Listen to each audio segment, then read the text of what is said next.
दुनिया के सारे ताकतवर लोगों में सोनिया गांधी का 21वां स्थान था। फिर एक साल आया 1992 1992 जब बाबरी मस्जिद का विध्वंस हुआ था, डेमोलिश हुआ था। वो मॉस्को, वो मस्जिद 84 में जब इंदिरा गांधी की हत्या हुई तो आपने देखा कैसे नरसंहार हुआ था सिखों के प्रति, कैसे घरों से खींच खींच के सिख लोगों को कत्लेआम, जेनोसाइड किया गया, ब्लड बाथ हुआ सिख का। कैसे हो आप? उम्मीद करता हूँ आप सब अच्छे से होंगे, मज़े में होंगे और सुकून से होंगे। सो फ्रेंड्स, मैं फिर से एक नया वीडियो लेके आपके सम्मुख आया हूँ और इसका शीर्षक है या सब्जेक्ट है भारतीय राष्ट्रीय कांग्रेस। जी हाँ, भारत की सबसे पुरानी पार्टी या यूँ कहिए भारत की पहली राजनीतिक पार्टी कांग्रेस आज क्यों हाशियत है? क्यों इसकी इतनी बुरी गत? क्यों कांग्रेस के नेता आज कांग्रेस को छोड़ छोड़ के दूसरे पार्टियों में जा रहे हैं? ये कांग्रेस की जहाज क्यों डूब रहा है? क्या ये कांग्रेस के अपने कर्मों का फल है या कुछ और? इन्हीं विषयों पर मैं आज चर्चा करूंगा और इसका विश्लेषण करूंगा। तो बने रहिए मेरे साथ, वीडियो को बिना स्किप किए पूरा अंत तक देखिए। तो फ्रेंड्स, मैं आशीष कुमार और अपने यूट्यूब चैनल आशीष वाणी में आपका स्वागत करता हूं और उम्मीद करता हूं ये वीडियो आपको पसंद आएगा। वीडियो अगर आपको पसंद आती है तो वीडियो को लाइक करिए, चैनल को सब्सक्राइब करिए, लोगों में शेयर करिए, बेल आइकन दबा के ऑल का ऑप्शन दबाइए, जिससे मेरे आने वाले सारे वीडियो की नोटिफिकेशंस आपको मिलती रहेगी। एंड मोस्ट इम्पॉर्टेंटली, वीडियो देखने के बाद आपके जो विचार हैं वो मुझे भर भर के मेरे कमेंट बॉक्स में दीजिए, जिससे मैं अपने वीडियो को और बेहतर बना सकूँ। तो चलिए शुरू करते हैं। दोस्तों, आज ये बात तो सही है कि कांग्रेस पार्टी एक बहुत बुरे दौर से गुजर रही है। अपने पूरे इतिहास में इतनी बुरी हालत कांग्रेस की कभी नहीं हुई। भारत की सबसे पुरानी पार्टी है। क्या वजह है कि आज कांग्रेस को लोग पूछ नहीं रहे हैं?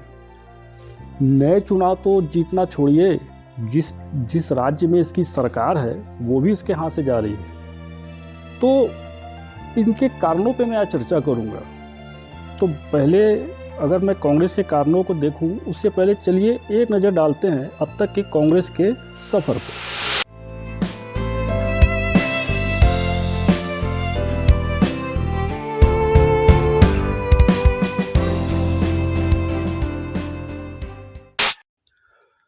दोस्तों, 19वीं सेंचुरी के लास्ट में एक अंग्रेज ने इस पार्टी की स्थापना की थी। उसके बाद जो अंतरकलह हुआ और उससे जो पार्टी उभर रही थी, तो उससे उसको ये फायदा हुआ कि सामने का विपक्ष उतना मजबूत था नहीं, जिससे इसको ज़्यादा दिनों तक सत्ता से दूर रख नहीं पाई।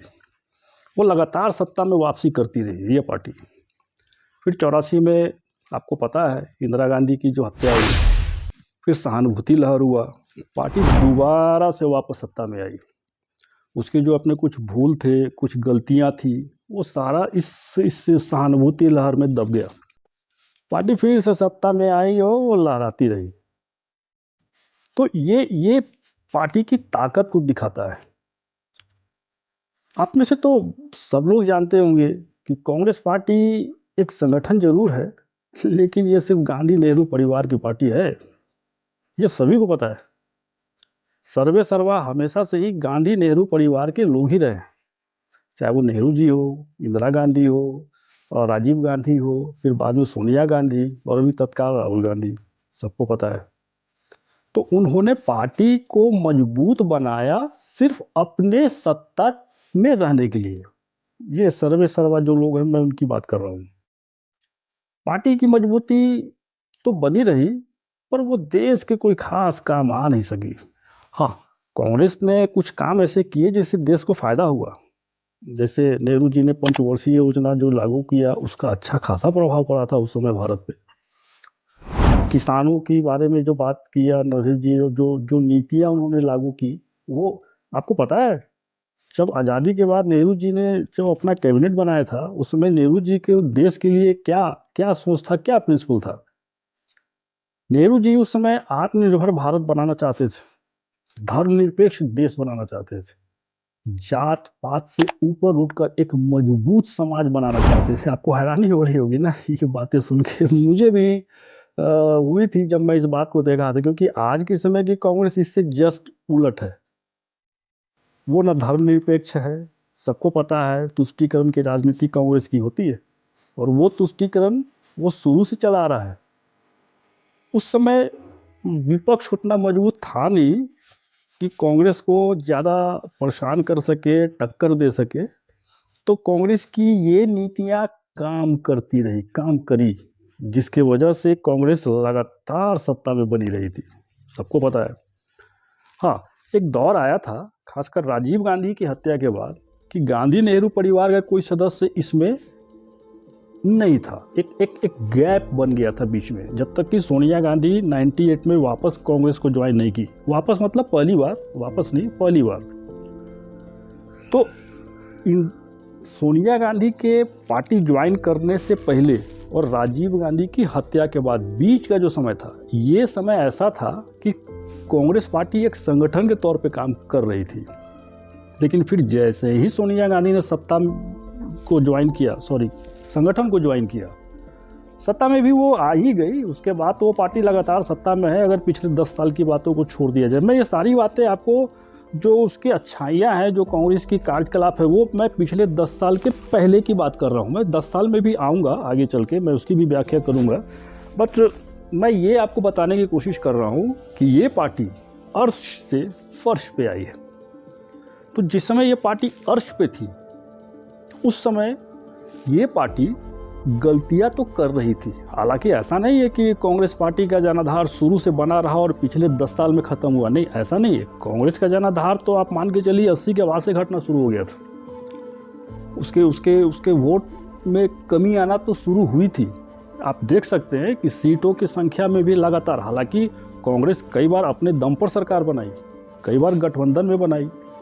तो गठबंधन में और अपने दम पर बनाने का मतलब ये हुआ कि पार्टी का वोट तो गिरा, लेकिन सरकार में ये लगातार बनी रही है।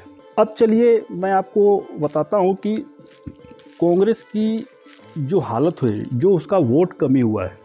शुरुआत तो आप मान के चलिए 80-75 से हो गया था, जिस दिन से इंदिरा गांधी ने इमरजेंसी लगाया देश में। कांग्रेस का जनाधार उस समय से घटना शुरू हुआ। हाँ, उसके बाद कुछ घटनाएं और भी ऐसी हुई, कुछ ऐसे कांग्रेस ने फैसले किए, कुछ ऐसे कार्यकलाप उसने किए कि उसके बाद उसका जो अपना कोर वोट बैंक था, जो उसका एक मान के चलिए कि जैसे आज बीजेपी स्वर्ण, ये दोनों पूरक हैं, ये दोनों एक दूसरे के बगैर नहीं रह सकते। स्वर्ण बीजेपी के हैं, बीजेपी स्वर्ण के, ये एक माना जाता है। वो हाँ, नोन बात है, ये सभी जानते हैं।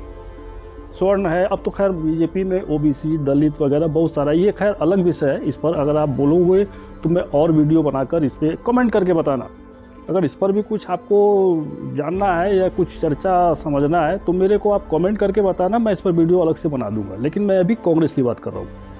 तो कांग्रेस का जो वोट बैंक था, वो आपको मान के चलिए धीरे धीरे 75 इमरजेंसी के बाद से घटना शुरू हुआ। फिर एक साल आया 1992, जब बाबरी मस्जिद का विध्वंस हुआ था, डेमोलिश हुआ था वो मॉस्को, वो मस्जिद। उस समय उत्तर प्रदेश में समाजवादी पार्टी की सरकार थी और मुलायम सिंह इस पार्टी के सर्वेसर्वा थे। हालांकि कांग्रेस पार्टी उत्तर प्रदेश को अपना गढ़ मानती रही है, क्योंकि उसके सारे नेता वहीं से चुनाव लड़के जीतते रहे और देश चलाते रहे। उत्तर प्रदेश से कांग्रेस को वोट था, ऐसी बात नहीं है। उत्तर प्रदेश में कांग्रेस का आप मान के चलिए, जैसे उसका दलित वोट था, वो कांग्रेस के साथ था। युवा वर्ग, यूथ विंग कांग्रेस के साथ था। ओबीसी, जिस ओबीसी की लड़ाई आज कांग्रेस वकालत कर रही है, वो उस समय ज़्यादातर हिस्सा ओबीसी का कांग्रेस के साथ था। फिर मुसलमान था और ब्राह्मण था। ये आपको 91-92 की बात मैं कर रहा हूँ। उस समय के आसपास के ये सारे वोट इंटैक्ट थे वो कांग्रेस के साथ। लेकिन जैसे ही बाबरी मस्जिद का विध्वंस हुआ, मस्जिद डिमोलिश हुआ, तो उस समय चूंकि यूपी में समाजवादी पार्टी की सरकार, तो उसने इस मुद्दे को दोनों हाथों से लपका। पता ही है आप सब लोगों को कैसे वो कार सेवकों पे गोली चली, मौतें हुई, बहुत सारी, वो तो सब कोई जान रहे हैं। उस पर मैं ज़्यादा नहीं बताऊंगा, बात करूंगा। लेकिन उस घटना से, या आप यूँ कहिए उस घटना का फ़ायदा समाजवादी पार्टी ने उठाया। उसने इस घटने को इतना जोर से उठाया कि मुसलमान वोट और यूथ विंग जो उस समय कांग्रेस की प्रॉपर्टी हुआ करती थी वो टर्न अप होकर समाजवादी पार्टी में आई।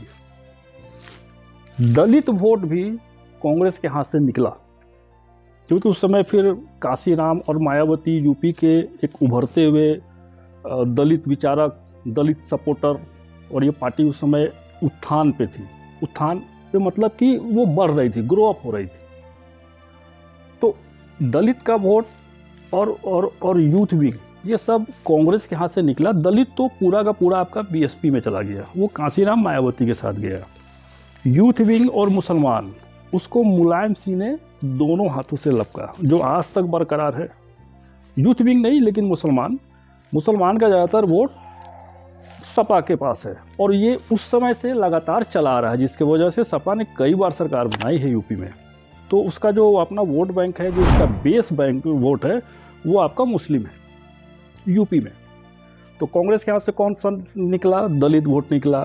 यूथ विंग भी जो थे, क्योंकि उस समय कांग्रेस कंफ्यूज हो गई जब वो मस्जिद डिमोलिश हुआ, वो बाबरी मस्जिद जब वो ढाया गया, कांग्रेस ये तय नहीं कर पाई कि इस मुद्दे को किस तरह से उठाया जाए। जब तक वो इस पर कुछ विचार कर पाती, तब तक तो समाजवादी पार्टी इस मुद्दे को लेके समझिए कि आकाश पे चली गई थी।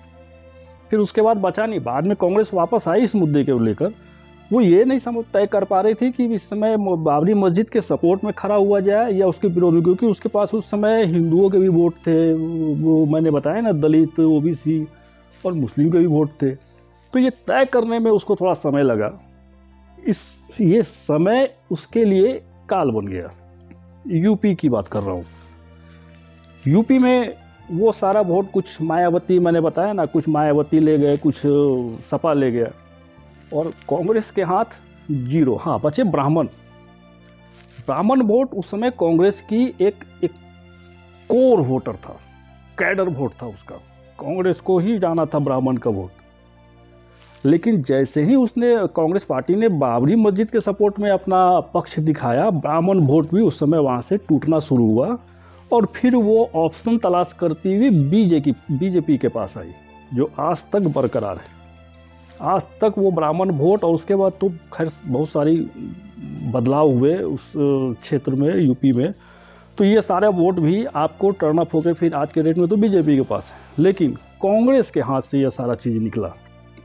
तो 92 के बाद जो एक बड़ा जनाधार था यूपी से, जो देश की सबसे बड़ी क्षेत्रफल और सीटों की पार्टी है, लोकसभा के सीटों की बात कर रहा हूँ उस हिसाब से, तो वो 80 सीट की पार्टी है, जगह है, तो 80 सीट वहाँ से निकला, और कांग्रेस फिर समझिए कि आप खाली हाथ रह गई उस यूपी से। और यूपी से उसका जनाधार और सीट कमा, जिसका असर धीरे धीरे धीरे धीरे 10 साल पहले तक इसलिए कांग्रेस को कोई फर्क नहीं पड़ा, हालांकि पूरे देश में उसकी स्थिति खराब हुई।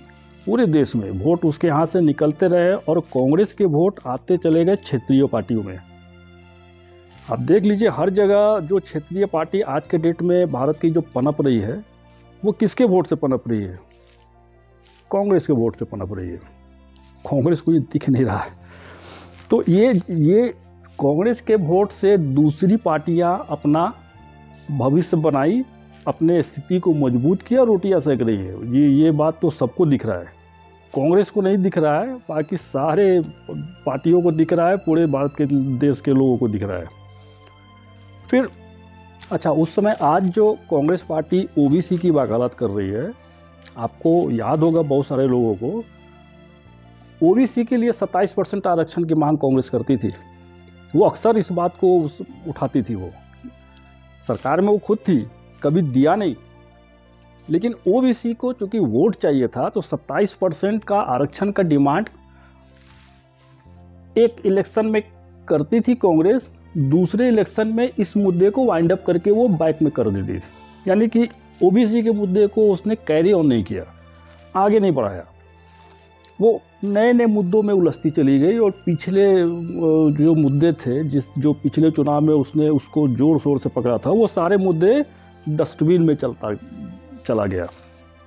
आप किसानों की बात, जैसे अभी किसान आंदोलन चल रहा है, कांग्रेस उसके साथ आके खड़ी है, आपको याद होगा मध्य प्रदेश के मंदसौर में पुलिस फायरिंग में 5 किसानों की मौत हुई थी।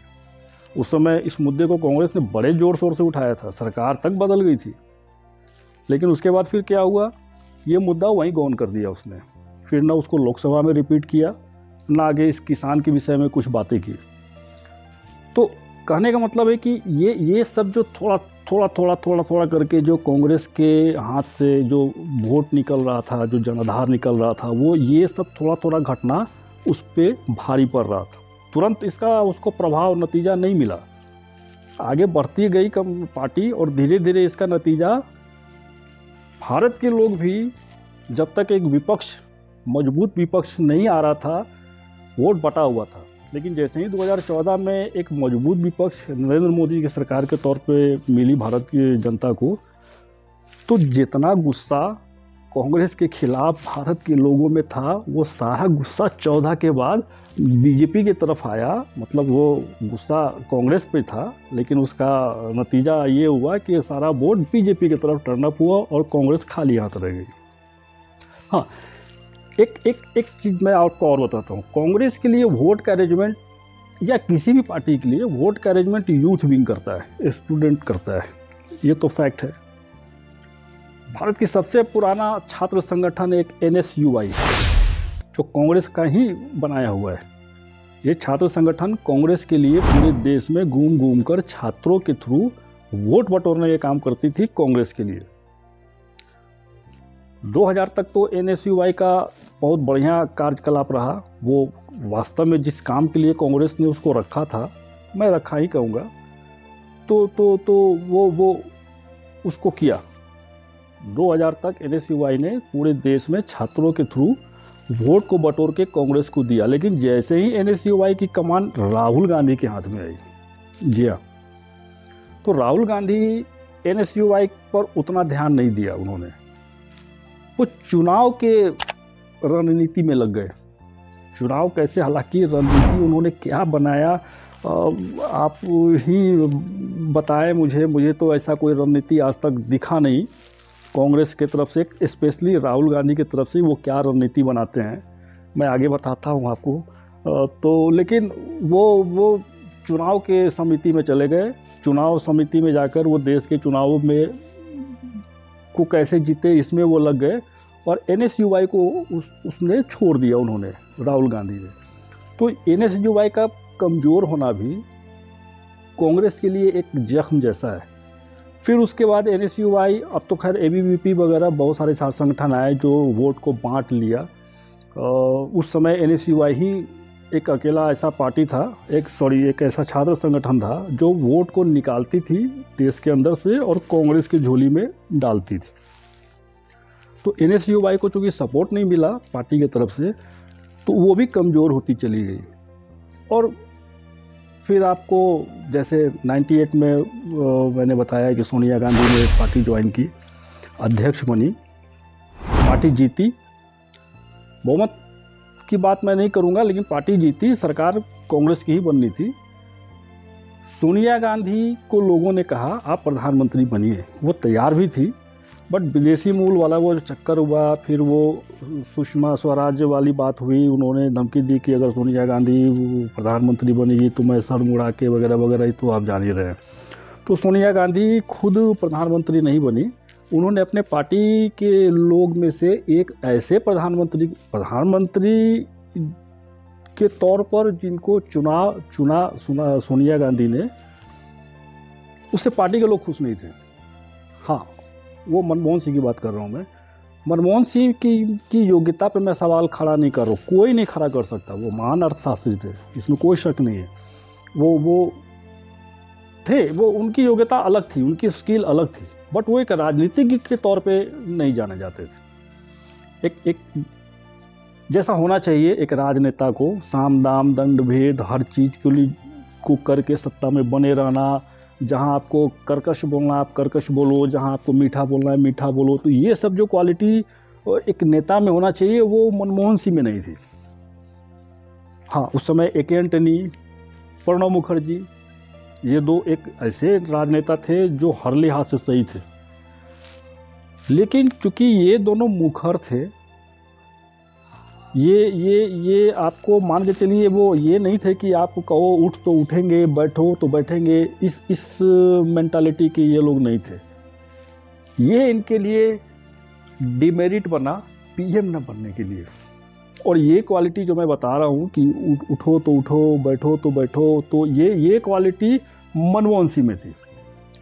तो सोनिया गांधी को यही चाहिए था, तो सोनिया गांधी ने मनमोहन सिंह को प्रधानमंत्री बनाया।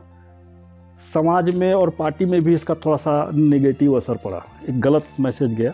लोग ये सोचने लग गए कि ये तो खैर सोनिया गांधी ने एक डमी कैंडिडेट बनाया है, super prime minister Sonia Gandhi है। बात भी सही है, तो आप जो मैसेज देंगे जनता तो वही समझेगी ना, जनता तो बेवकूफ़ है नहीं, तो वो समझी पार्टी। लेकिन एक बात है, पार्टी बहुत ताकतवर रही, चाहे वो मनमोहन सिंह हो या कोई और। सोनिया गांधी हमेशा सुपर प्राइम मिनिस्टर बन के रही और काफ़ी मजबूत नेता रही। आप उनकी इस मजबूती का अंदाज़ा इस बात से लगाइए कि एक अमेरिकी मैगज़ीन है फोर्ब्स, जी हाँ फोर्ब्स की बात कर रहा हूँ, उसने एक बार बताया था कि विश्व के जितने भी ताकतवर लोग हैं, राजनेता या व्यापारी या जो भी ताकतवर जिनके पास पावर है, तो दुनिया के सारे ताकतवर लोगों में सोनिया गांधी का 21वां स्थान था उस समय। अभी नहीं, मैं ये शायद 2010-11 ऐसा ही रिमेंबर, शायद कुछ ऐसा ही था। आप कमेंट करके बताना मुझे वो कौन सा साल था, मैं वो साल मिस कर रहा हूँ। तो उस समय दुनिया में 21वां स्थान था सोनिया गांधी का ताकतवर लोगों की सूची में। और महिलाओं की बात मैं कर रहा हूँ, सिर्फ महिला, मर्द नहीं, पुरुष नहीं, महिलाओं के ताकतवर महिलाओं की सूची में सोनिया गांधी तीसरे नंबर की नेता रह चुकी है। जी हाँ, जानते हैं आप, सब लोग जानते हैं। तो आप ये अंदाज़ा लगाइए, बिना किसी संवैधानिक पद पे रहते हुए, भारत के किसी भी संवैधानिक पद पे रहे बिना कोई महिला अगर दुनिया के तीसरी महिला बन सकती है ताकत के मामले में, और 21वीं वैसी शख्सियत जिसमें मर्द भी, पुरुष भी हो और महिला भी हो, ये कोई छोटी बात नहीं है। तो पार्टी वहाँ तक पहुँची है, सर्वे सर्वा वहाँ तक पहुँचे। फिर दौर आया आपका 2014। 2014 के बाद पार्टी की कमान राहुल गांधी के हाथ में। अच्छा, एक बात मैं आपको बताऊं, ये तो वो चीज़ था जो राजनीतिक गलतियां थी, जो कांग्रेस का मैंने बताया, जैसे वो बाबरी मस्जिद वाला घटना, NSUI वाला, किसान वाला, गरीबी हटाओ। कितनी बार कांग्रेस ने कहा कि गरीबी हटाओ, गरीबी हटाओ, ये नारा कांग्रेस का पिछले लगभग 70 सालों से है। बावजूद इसके 2014 के बाद का इलेक्शन वो गरीबी हटाओ पर ही लड़ रही थी। 70 साल आप रह के गरीबी नहीं हटा सके, और अब दूसरे कोई सरकार बना रहा है तो उसको आप गरीबों को हटाने के लिए ये मुद्दा बना के आप चुनाव लड़ रहे हैं। बड़ी हास्यास्पद बात है ये। तो मैं एक बात ये कह रहा था, जैसे ये तो राजनीतिक गलतियां थी जो उनके नेताओं ने लिया, तो चलिए ये गलतियां होती हैं या हो सकती है किसी भी राजनीतिक पार्टी के लिए। कुछ पाप भी किया है कांग्रेस ने। पाप इन द सेंस, जैसे 84 में जब इंदिरा गांधी की हत्या हुई तो आपने देखा कैसे नरसंहार हुआ था सिखों के प्रति, कैसे घरों से खींच के सिख लोगों को कत्लेआम, जेनोसाइड किया गया, ब्लड बाथ हुआ सिख का। तो ये पाप ही है ना, बदुआ निकला होगा कितने सारे सिखों का, कहाँ जाएगा, रिटर्न तो मिलना है आपको, इसी धरती पे कर्म के हिसाब से फल भोग के जाना है। थोड़ा लेट सवेर हो सकता है, लेकिन फेस तो करना पड़ेगा। तो वो सिख नरसंहार कांड आप याद करिए। दूसरा, भोपाल गैस कांड हुआ था। भोपाल गैस कांड में भी आपने देखा कि एक अमेरिकी के कारण, उसके लापरवाही, उसकी गलती से जो ये घटना अंजाम हुआ, कितने सारे मौतें हुई, कितने लोगों की जानें गई।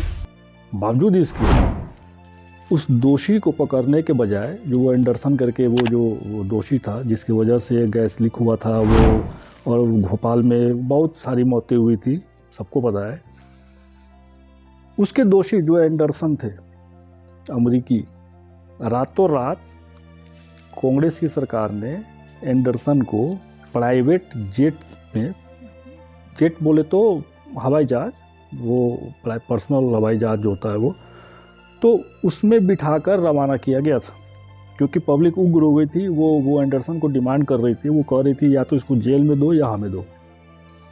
तो चूंकि वो अमेरिका का था, तो अपने देश के लोगों की मौत पार्टी को मंजूर हुई, लेकिन चूंकि अमेरिका बहादुर का वो देश का वो आदमी था, तो उसको पार्टी बचाना चाह रही थी। तो आप सोच लो, यानी अपने देश के लोगों से प्रेम नहीं है, बाहर के लोगों के प्रति पूरी आस्था है उनकी उस पार्टी, और ये तो शुरू से रही है। तो ये भी एक पाप था ना। तो इस तरह के पाप जो होते हैं वो आपको इसका हिसाब देना पड़ता है, कभी न कभी आपको हिसाब देना पड़ेगा। आप देखे होइएगा, पार्टी जैसे आज़ादी के बाद जब से सत्ता में आई है, इस पार्टी का मेंटालिटी मैं आपको बताता हूँ, दो चीज़ रहा है इस पार्टी के अंदर। पार्टी नहीं, सर्वे सर्वा की बात करूँगा मैं। जब भी कांग्रेस बोलूँ, आप समझ लेना गांधी नेहरू परिवार का सदस्य। जैसे ठंडा मतलब कोका कोला, कांग्रेस मतलब गांधी नेहरू परिवार। जी हाँ, ये तो तय, इसमें तो कोई ढकी छुपी बात नहीं है, किसी तरह का कोई छुपाव नहीं है, ये सच है तो सच है। आप देख लीजिए, सभी जितने भी गांधी परिवार के लोग इस पार्टी में छाए रहे हैं, या तो अध्यक्ष के तौर पे या सत्ता में प्रधानमंत्री के तौर पे, नेहरू जी हो, इंदिरा जी हो, राजीव गांधी, फिलहाल तो यही 3 लोग प्रधानमंत्री तक पहुँचे हैं। हमेशा इन लोगों ने मनमानी की, पार्टी में कभी भी दूसरे नेता को पनपने नहीं दिया इन लोगों ने, असुरक्षा की भावना थी। नेहरू जी का कार्यकाल को छोड़ देता हूँ मैं, क्योंकि नेहरू जी के समय में तो खैर पार्टी में बड़े बड़े दिग्गज नेता लोग थे, तो उनके सामने नेहरू जी की चलती नहीं थी, और नेहरू जी ने किसी नेता को बनाया नहीं था। वो सारे नेता बने बनाए अपने कर्मों, अपने मेहनत की वजह से वहाँ तक थे। तो वहाँ पे नेहरू जी किसी को दबा नहीं सकते थे। हाँ, दबा इसलिए सकते थे कि उन्हें पद नहीं मिलता था, या उनकी बात सुनते नहीं थे, लेकिन उनकी छवि खराब नहीं कर पाए नेहरू जी। तो नेहरू जी का कार्यकाल छोड़िए, फिर आइए इंदिरा जी पे। इंदिरा जी के समय कोई दूसरा नेता उस हद तक नहीं पनप पाया जिस कद की इंदिरा गांधी थी। तो नतीजा, इंदिरा गांधी भी मनमानी के तौर पर, जब आप देखे ही होंगे चुनाव कराना धांधली के तौर पे, या फिर जनता को जवाब न देना पड़े इसलिए इमरजेंसी लगाना, वो तो काला अध्याय ही है। तो गांधी नेहरू परिवार के लोगों की ये नियति रही है कि वो पार्टी को इस्तेमाल करते थे अपने सुख सत्ता के लिए। देश से कोई लेना देना नहीं, शुरू से रही रहा है पार्टी का। देश कहाँ जा रहा है, नहीं जा रहा है। हालांकि बैंकों का राष्ट्रीयकरण इंदिरा गांधी ने किया, कंप्यूटर क्रांति भारत में राजीव गांधी का देन है, मैं मानता हूँ, देश भी मानता है, कृतज्ञ है, ठीक है। ये कोई एहसान नहीं है, ये आपका फर्ज था। अगर आप देश के सर्वोच्च स्थान पे बैठे हैं, सत्ता में हैं, तो आपको तो देश के लिए कुछ ना कुछ तो देना पड़ेगा। तो ये सारी चीज़ देकर कांग्रेस के सर्वे सर्वा ने एक एहसान जताया, दिखाया कि ये मेरे तरफ से एक एहसान है देश के लोगों पे, बदले में मुझे सत्ता दो। आप बयान नहीं सुनते हैं आज के लोगों के, जो प्रवक्ता लोग टीवी पे आकर बकवास करते हैं, वो गांधी नेहरू परिवार के लोग को सत्ता मिलनी चाहिए, इन्होंने आज़ादी दी, बलिदान किया, इन्हीं का हक है। अरे बलिदान किया तो आपने उसका सूद समेत सारा लिया भी तो। और किसने बलिदान किया देश के लिए? इंदिरा गांधी देश के लिए तो बलिदान नहीं हुई, उन्हें तो वो स्वर्ण मंदिर के वो जो भिंडरेवाला वगैरह वो कांड था, उसके वजह से वो देश के लिए तो नहीं मरी। राजीव गांधी भी देश के लिए नहीं मरे, वो तो लिट्टे से अपना वो क्या श्रीलंका वाला था मैटर, ये सारी चीज़ें अगर आप बोलोगे तो मैं अलग से वीडियो बना के बताऊंगा आपको। तो ये दोनों तो देश के लिए जान किसी का नहीं, वो कोई आज़ादी की लड़ाई में मारे नहीं गए। नेहरू जी भी जेल गए तो जेल में उनको सारी सुख सुविधा मिलती थी। तो वैसा कुछ जो उनके प्रवक्ता लोग आकर टीवी पर बकवास करते रहते हैं कि इन्होंने पार्टी ने गांधी नेहरू परिवार ने देश के लिए बहुत कुछ करा है, तो करा है तो जितना करा है उससे कई गुना ज़्यादा लिया भी है। वो कोई एहसान नहीं किया उन्होंने। तो ये मेंटालिटी रही है कांग्रेस की, पार्टी में अपने से ऊपर या अपने बराबर किसी भी दूसरे नेता को आने नहीं देना, पहला। दूसरा, पार्टी को मजबूत बनाना है, इसलिए मजबूत बनाना है कि पार्टी सत्ता में रहे, और पार्टी सत्ता में रहेगी तो सीट्स पे तो हम ही रहेंगे। तो ये कांग्रेस की मेंटालिटी शुरू से रही है। तो ये मेंटालिटी आज तक है, आप देख रहे हैं। और सुरक्षा इनसिक्योरिटी की भावना है कांग्रेस के नेता को नहीं बोलूँगा, गांधी परिवार के फैमिली के बारे में बोलूँगा। इनसिक्योरिटी है उनके अंदर, वो कभी किसी दूसरे को पनपने नहीं देते हैं वो लोग। तो एक न एक दिन तो आपको हिसाब देना पड़ेगा। अब भारत की जनता जो है वो पहले जैसी अब उतनी भूखी नहीं है, अशिक्षित नहीं है, समझदार है। और अब तो सोशल मीडिया का ज़माना है, आप मीडिया को दबा सकते हैं, सोशल मीडिया को नहीं दबा सकते हैं। तो आपके खिलाफ अगर कोई स्वर उठेगी तो वो लहर फैलेगी, और आपको इसको पे करना पड़ेगा, जो पे कर रही है पिछले 10 सालों से कांग्रेस। मुद्दे देखिए क्या उठाते हैं। पिछले 10 सालों की बात अगर मैं करूं, मुद्दे क्या उठाते हैं। जो इनके लीडर है राहुल गांधी, 14 में ये वापसी किए तो इनको ऐसा लग रहा था कि वो, हाँ एक बात मैं आपको और बताता हूँ, कांग्रेस नहीं, गांधी परिवार के लोग आज़ादी तो दिलाया अंग्रेज़ों से, बट अंग्रेज़ों से बड़ा इन्फ्लुएंस हुए थे, बड़े प्रभावित थे वो, बहुत ज़्यादा अट्रैक्ट थे वो अंग्रेज के क्रियाकलाप, उनके रहन सहन, उनके पद्धति, उनकी संस्कृति से। कांग्रेस गांधी नेहरू परिवार के सारे लोग बहुत शुरू से प्रभावित रहे हैं। आप लोगों ने कई फ़ोटो देखा होगा नेहरू जी की, मैं उसमें नहीं जाऊंगा, लेकिन नेहरू जी के बाद इंदिरा गांधी हो, राजीव गांधी, सोनिया गांधी तो खैर यूरोपियन ही है, और राहुल गांधी तक, ये लोग अपने आप को ब्रिटेन की महारानी समझते हैं, मतलब भारत की महारानी, ब्रिटेन की महारानी की तरह। इन लोगों का ये सोचना है कि हम लोग बहुत बड़े अलग हैं, महारानी है, महाराजा हैं, और भारत की जो जनता है वो क्या है, कुछ नहीं है। वो उनका काम क्या है, वोट दो, जाओ अपना काम करो, कमाओ खाओ, बाकी हम देखते हैं। तो देखते का मतलब कि अपना देखते हैं, देश का नहीं देखते हैं। राजीव गांधी भी बहुत हद तक प्रभावित थे पश्चिमी सभ्यता से। शादी भी उन्होंने करी पश्चिमी के देश से ही करी। और राहुल गांधी भी अपने आप को एक अंग्रेज ही समझते हैं। जवान भले वो कभी कभी हिंदी बोलते हैं, लेकिन अभी भी वो अपने आप को अंग्रेज ही समझते हैं। अंग्रेज मतलब गोरे। अब देखिए वो मुद्दा क्या पकड़ते हैं, चौकीदार चोर।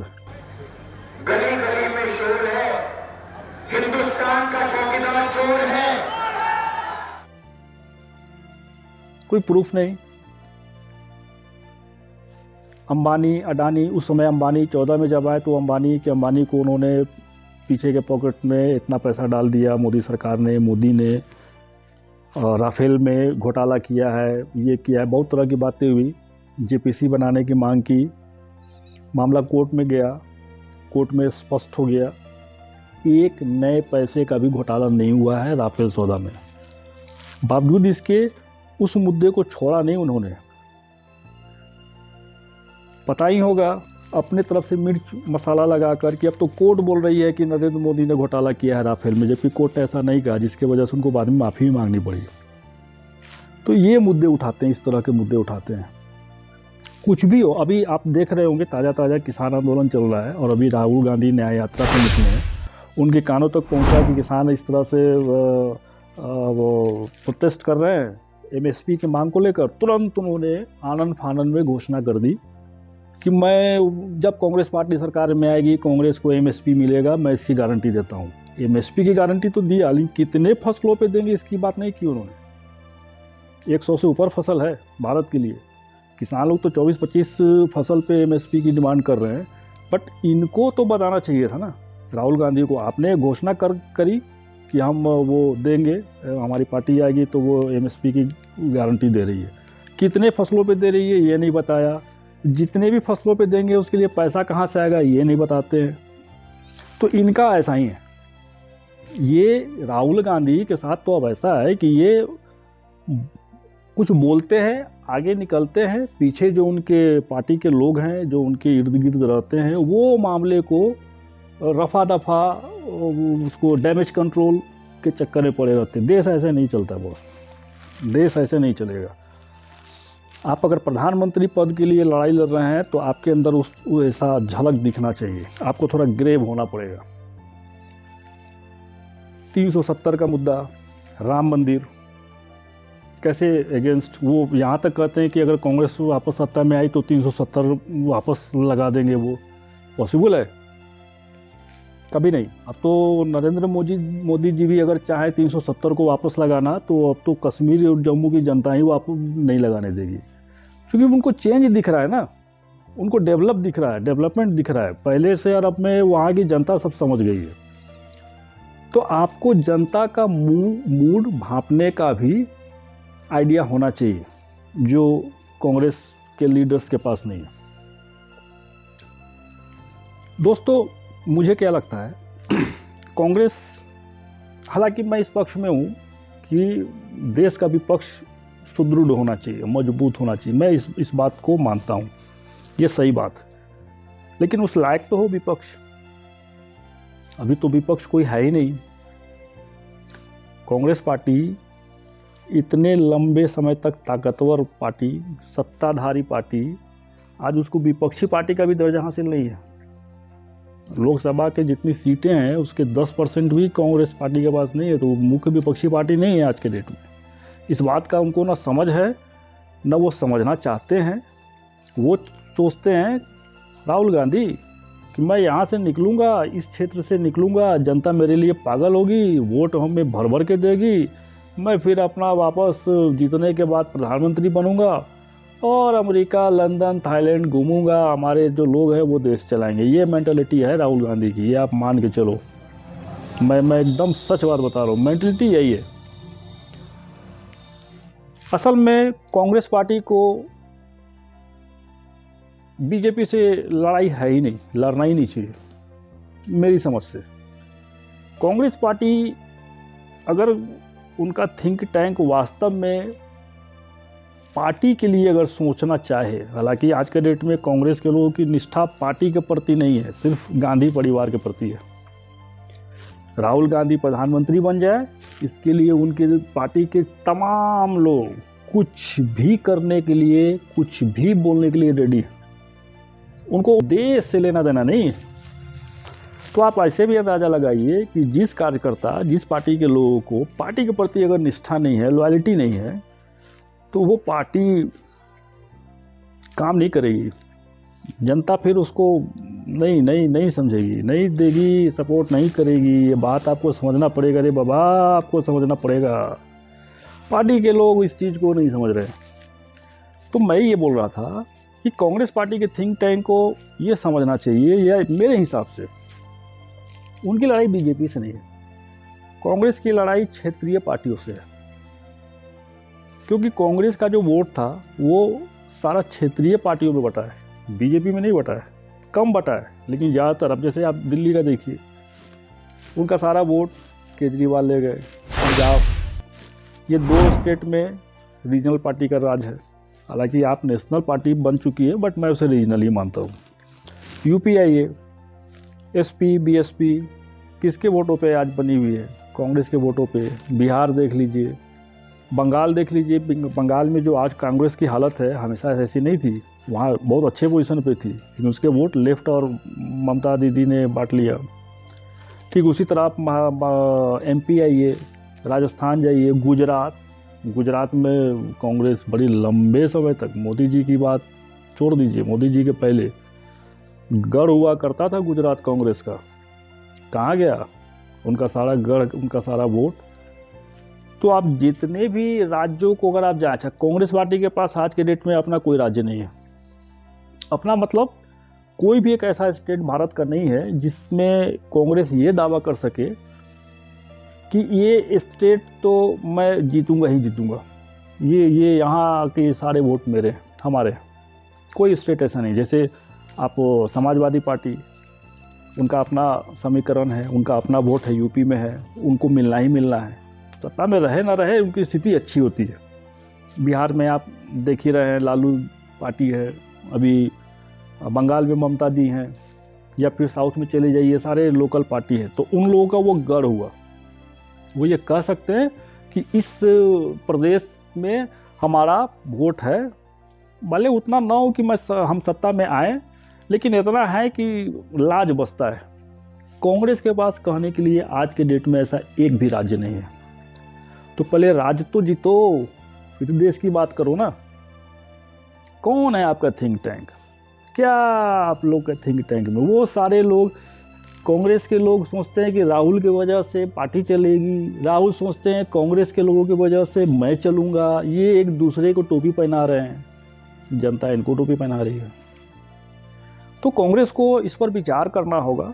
मेरी हार्दिक इच्छा है कि कांग्रेस एक मजबूत विपक्ष रहे, मजबूत विपक्ष बन के उभरे। मैं तो इसके पक्ष में हूँ, लेकिन उसके लिए काम तो कांग्रेस को ही करना पड़ेगा ना। मैं तो करूँगा नहीं, आप करोगे नहीं, कौन करेगा? कांग्रेस ही करेगा ना। तो कांग्रेस के लिए दुआ करो, सद्बुद्धि आए उन्हें, भगवान सद्बुद्धि दे, एक ढंग का विपक्ष बन सके। तो कैसा रहा वीडियो आपके नज़र में, और आपका क्या सोचना है इस विषय पे? तो मैं चाहूँगा कि आप अपने विचार, अपने राय ज़रूर दीजिए मुझे, और मैं क्या ऐसा करूँ या क्या बेहतर कर सकता हूँ, आप मुझे सजेस्ट करिए, करते रहिए और सपोर्ट करिए। यहीं पे मैं अपनी वाणी को विराम देना चाहूँगा, इस उम्मीद में के साथ कि आपका सहयोग, सपोर्ट बराबर बना रहेगा मेरे साथ। तो ठीक है, मिलते हैं अगले वीडियो में किसी नए सब्जेक्ट के साथ। सपोर्ट कीजिए, तब तक के लिए राम राम।